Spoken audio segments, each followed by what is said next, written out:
Luego de 6 horas de trabajo, el Comité de Evaluación del Poder Legislativo concluyó la insaculación de los aspirantes. Ayer, quienes van a ser jueces, juezas, en fin, un proceso largo. Dieron a conocer su lista, que fue el sábado.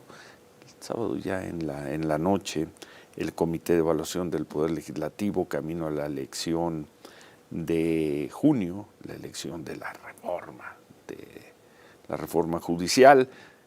Sara Pablo, buenos días. ¿Qué fin de semana tuvieron ahí? ¿Cómo estás, Ciro Manuel? Muy buenos días.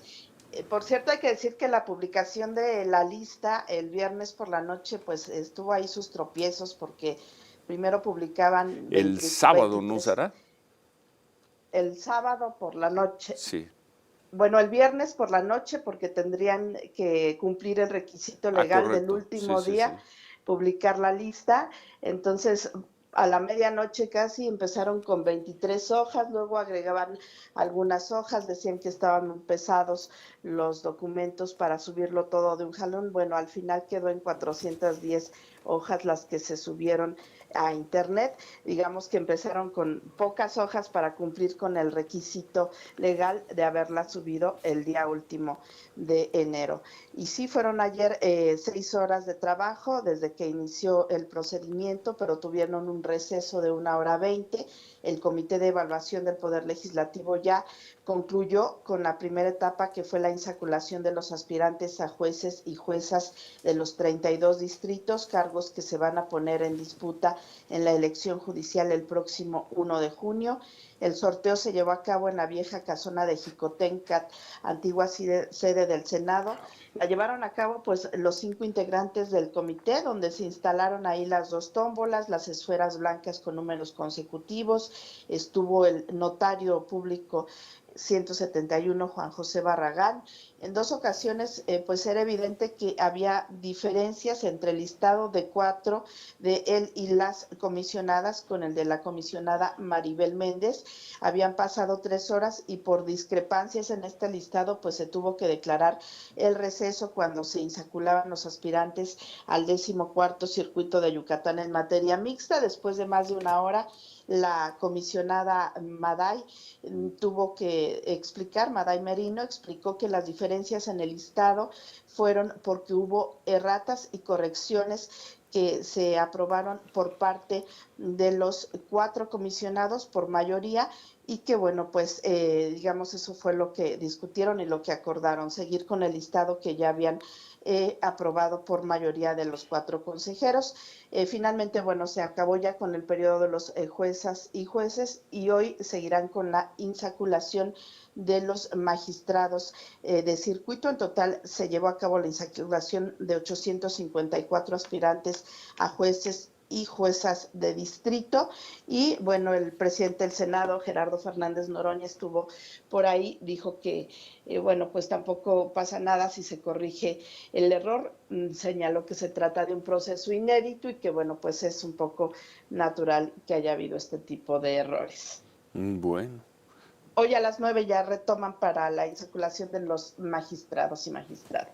Bueno, pues muchas gracias, Sara. Muy buenos días, hasta luego. Gracias.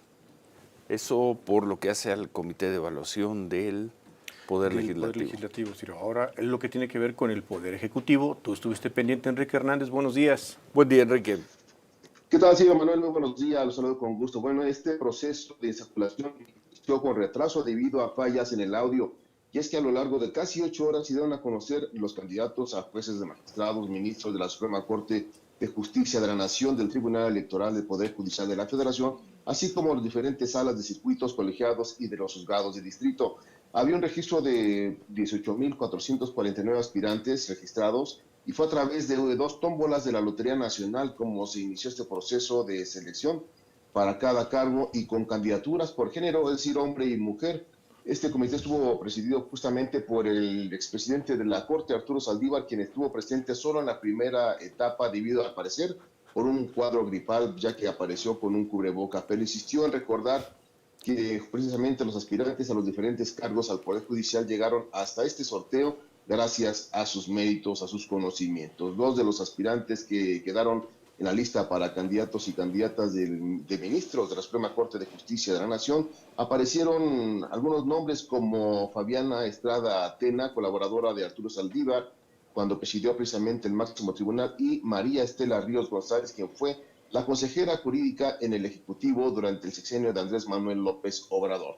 En total, 27 candidatos para la Suprema Corte, 15 se destinaron a mujeres y 12 a hombres bajo el principio de la paridad de género. El proceso tuvo varios recesos de por lo menos 15, 20 minutos, incluso media hora, pero fueron varios.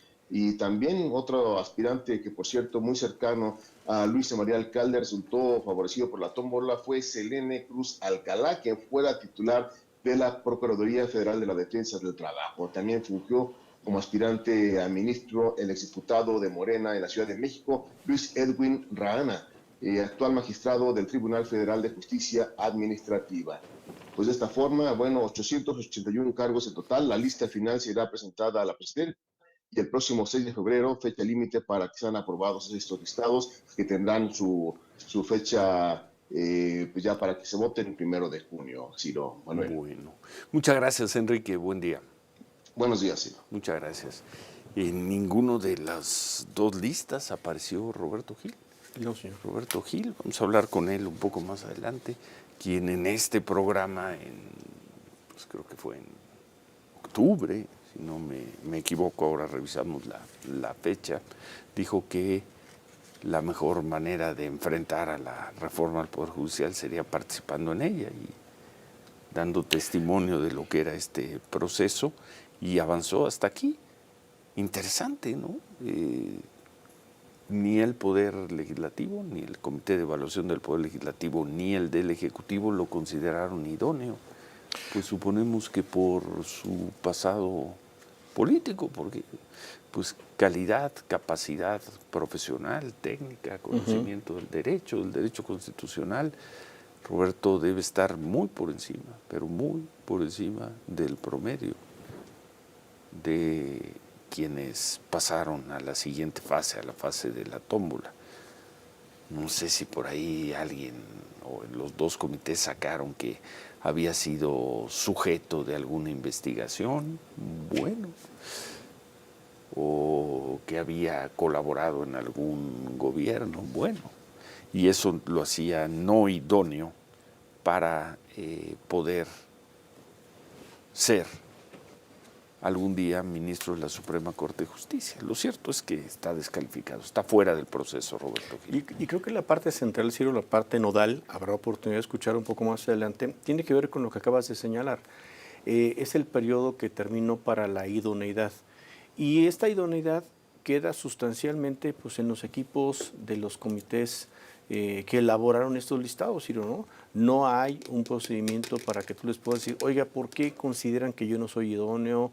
Explíquenme si efectivamente, como dices, la experiencia de haber tenido trabajo en otro gobierno, sobrada, por supuesto, experiencia, pero a lo mejor haber trabajado en el gobierno del presidente Felipe Calderón, eso lo limita y eso te limitaba, en ninguna parte de los requisitos estaba, pero efectivamente el punto central es la idoneidad y consideraron que él no es idóneo.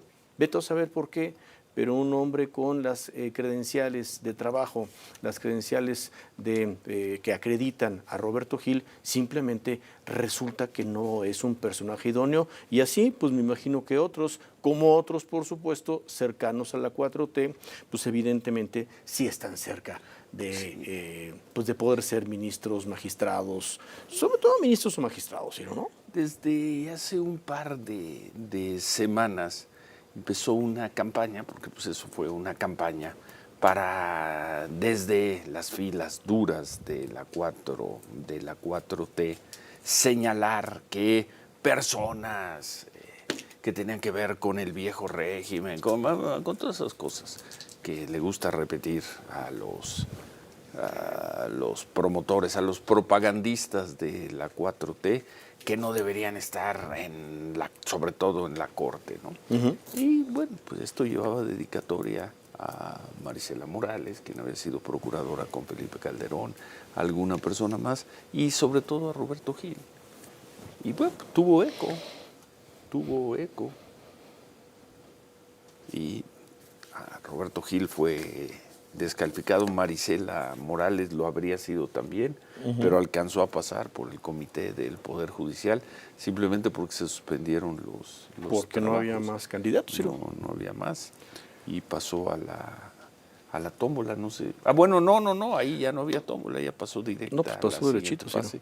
Pero Roberto Gil, por ser Roberto Gil, fue descalificado. Seguramente nos van a decir que revisaron su expediente, ¿no? Y en su pasado y había un antecedente y una acusación, pero además, ahora sí que pago por escuchar a alguien, sobre todo del Poder Legislativo, que nos diga, porque además su conocimiento del derecho constitucional es tendencioso. Es tendencioso, sí, claro, ¿no? Cosas de ese tipo, lo cual le daría un carácter increíblemente ideologizado a este proceso, si es que escuchamos eso. Yo pensé que Roberto Gil iba a pasar sin problemas. ¿Por qué? Porque Roberto Gil iba a pasar esta fase, luego quién sabe. Era un justificante para decir cuál. Si están pasando hasta los Robertos Gil. Claro. Pero no, aquí sí dijeron nada. Con esos ni a la esquina. Ya conoceremos a ver si alguien lo quiere compartir. Creo que no está en sus obligaciones.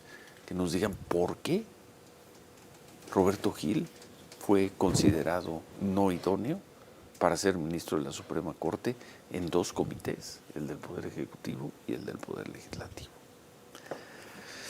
Híjoles. No fuera a ser, Ciro, es que la tómbola es la tómbola.